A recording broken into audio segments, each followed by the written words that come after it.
Hello friends लोग, मैं हूं आपका दोस्त मोंटी और आप देख रहे हैं मेरा चैनल मांगा इस पलने शब्द। जो लोग मेरे चैनल पे नहीं, मेरे चैनल को सब्सक्राइब कर दे और वीडियो को एक लाइक कर दे और कमेंट करके जरूर बताना कि वीडियो कैसी लगी। तो एपिसोड को स्टार्ट करते हैं। एपिसोड के स्टार्टिंग में हमें दिखाया जाता है यान्यू का पास, जिसमें जो यान्यू होती है वो अपने नीचे देखती है तो एक आदमी ऊपर आ रहा होता है और फिर वो कहती है कि पापा क्या आप मुझे बचाने के लिए आ रहे हो। और फिर हमें दिखाया जाता है जो आदमी होता है वो जो यान्यू का पापा होता है वो कहता है कि यान्यू, तुमने एक डिसीजन लिया है कि बिना सुरक्षा के तुम ऊपर चढ़ के दिखाओगे, तो मैं तुम्हें सिर्फ सपोर्ट कर सकता हूँ। जो करना है वो तुम्हें खुद करना होगा। मैं तुम्हें हमेशा सपोर्ट करूँगा।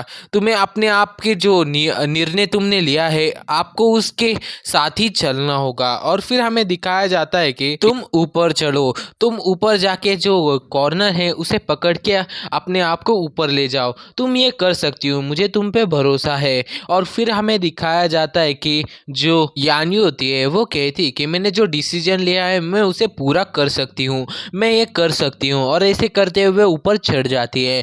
और फिर हमें दिखाया जाता है कि जो यान्यू होती है वो अपने का जो फाइट चल रही होती है वहाँ पे चली जाती है।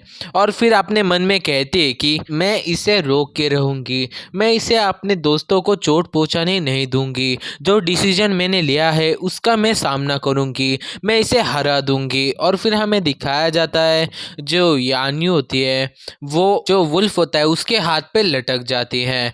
और जो लटके हुए जो वुल्फ होता है वो क्या करता है, जो यान्यू होती है उस पे उसको अपने हाथों से झटकने की कोशिश करता है, पर यान्यू उसे हाथ को नहीं छोड़ती। और फिर जो यान्यू होती है उसके उसके हाथ पे बहुत ज़्यादा प्रेशर देती है, जिससे जो वुल्फ होता है वो नीचे गिर जाता है और कहता है कि ओ शिट, इसने ये कैसे कर दिया, इसने मुझे इतनी बड़ी चोट कैसे दे दी।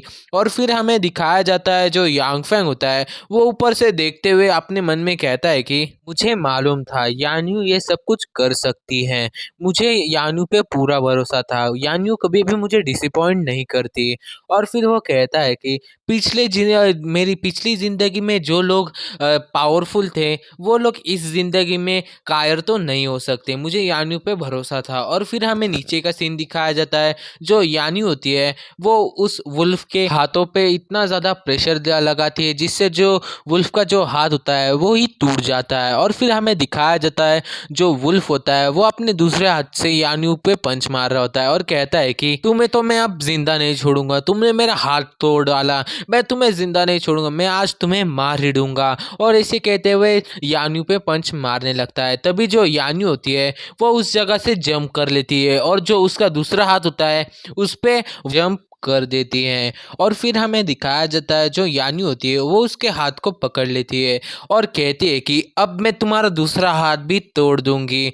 और ऐसे कहते हुए उसका जो दूसरा हाथ होता है उसकी हड्डी को भी तोड़ देती है। और जल्दी से यान्यू अपनी जेब से जो नाइफ होता है उसे बाहर निकालती है और उसे उसके गले पे रख देती है। और फिर जो वुल्फ होता है वो कहता है कि रुक जाओ, मैं अपनी हार को मानता हूँ, प्लीज़ मुझे मत मारो। और फिर हमें दिखाया जाता है जो यानी होती है वो कहती है कि ठीक है, मैं तुम्हें नहीं मारूंगी, तुमने जो प्रॉमिस किया था अब तुम्हें उसे निभाना होगा, मुझे और मेरे लोगों को यहाँ से जाने दो। और फिर हमें दिखाया जाता है कि वुल्फ होता है वो कहता है कि ठीक है, मैं मुझे पहले जाने दो, फिर तुम लोग भी यहाँ से जा सकते हो। और फिर हमें दिखाया जाता है जो यानी होती है वो अपने मन में कह रही होती है कि मैंने अपने एनिमी को हराने के लिए जो ट्रिक का यूज़ किया था उससे जो यांग फेंग है वो मुझे अपनी तरफ देखेगा कि नहीं, क्या वो मुझे पसंद नहीं करेगा इस वजह से। और फिर हमें दिखाया जाता है जो यानी होती है वो यांग फेंग की तरफ देख रही होती है। और फिर जो यांग फेंग होता है वो कहता है कि यान्यू, तुमने बहुत ज़्यादा अच्छा काम किया, तुमने अपने एनिमी को अच्छी ट्रिक से हराया। और फिर हमें दिखाया जाता है जो यानी होती है उसके आंखों में से आंसू आने लगते हैं। और फिर हमें दिखाया जाता है जो यानी होती है वो यांग फेंग से कहती है कि बेशक मैंने बहुत ज़्यादा अच्छा काम किया। और इन लोगों की बातें चल रही होती है तभी जो पीछे वाला जो वुल्फ होता है वो एक प्लान बनाता है कि यान्यू को मार देने का। और फिर जो वुल्फ होता है वो यान्यू पे अटैक कर देता है और कहता कहता है कि तुम वो हो जो यहाँ पे हारने वाली हो, अब तुम्हें मरना होगा।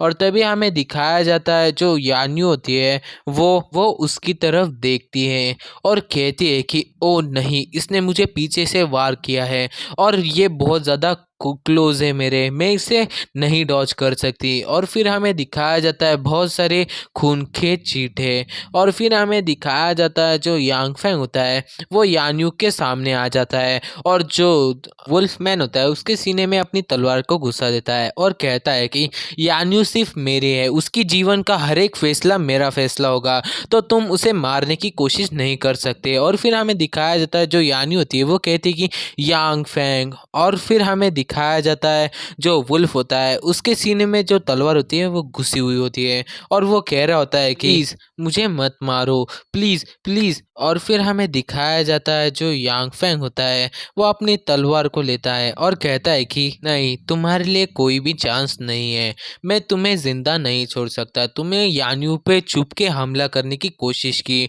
तब भी जो यान्यू है उसने तुम्हें हरा दिया था, फिर भी तुमने जो यान्यू को चोट पहुंचाने की कोशिश की, इसलिए तुम्हें मरना होगा।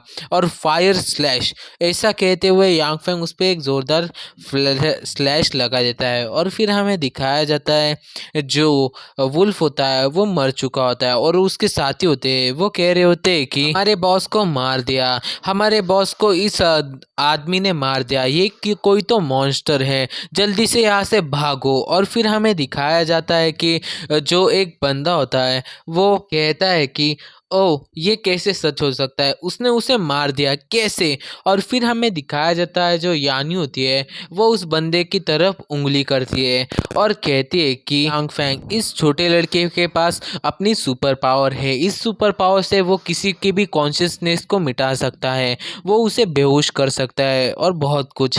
तुम्हें इसी वजह से हम लोग फंस गए, इस लड़के की वजह से ही हम पे ये मुसीबत आई है।